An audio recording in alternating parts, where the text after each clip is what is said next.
कि अभी हाल में अमेरिका ने जो नई टैरिफ नीति अपनाई, उनके अपने हित के लिए अपनाई होगी, लेकिन उसकी मार तो सभी पर पड़ रही है। इसलिए ये सारा परिदृश्य अथवा ये सारी प्रचलित पद्धति, उस पर हम निर्भर हो जाए ऐसी नहीं है।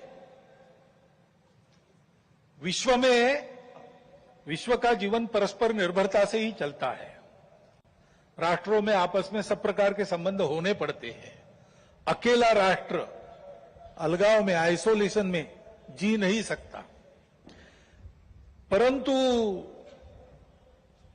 ये निर्भरता मजबूरी में न बदल जाए, क्योंकि वो कब बदलेगी, कैसे बदलेगी, उसका कोई पता नहीं।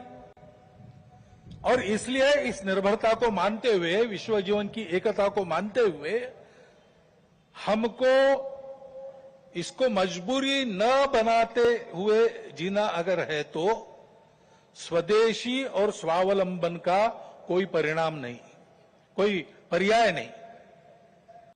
हमको आत्मनिर्भर होना पड़ेगा, स्वावलंबी जीवन जीना पड़ेगा, स्वदेशी का उपयोग करना पड़ेगा, और फिर भी अंतर्राष्ट्रीय संबंधों का सब प्रकार के, राजनयिक हो, आर्थिक हो, व्यापारिक हो, इन सबका जतन हमको करना पड़ेगा। लेकिन उसमें मजबूरी नहीं होगी, हमारी अपनी इच्छा होगी। प्राकृतिक उथल पुथल है तो जनजीवन में भी उथल पुथल दिख रही है। श्रीलंका में, बाद में बांग्लादेश में, बाद में नेपाल में, हमारे पड़ोसी देशों में भी हमने इसका अनुभव किया। अब कभी कभी हो जाता है, प्रशासन जनता के पास नहीं रहता, संवेदनशील नहीं रहता, लोकाभिमुख नहीं रहता, उनकी जनता की अवस्थाओं को ध्यान में रखकर नीतियां नहीं बनती, तो असंतोष रहता है। परंतु उस असंतोष को इस प्रकार व्यक्त होना, ये किसी के लाभ की बात नहीं है।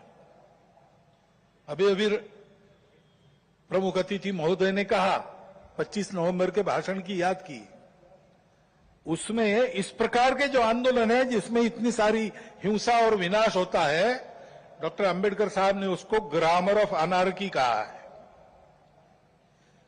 प्रजातांत्रिक मार्गों से भी परिवर्तन आता है, ऐसे हिंसक मार्गों से परिवर्तन नहीं आता है। एक उथल पुथल हो जाती है, लेकिन स्थिति यथावत रहती है।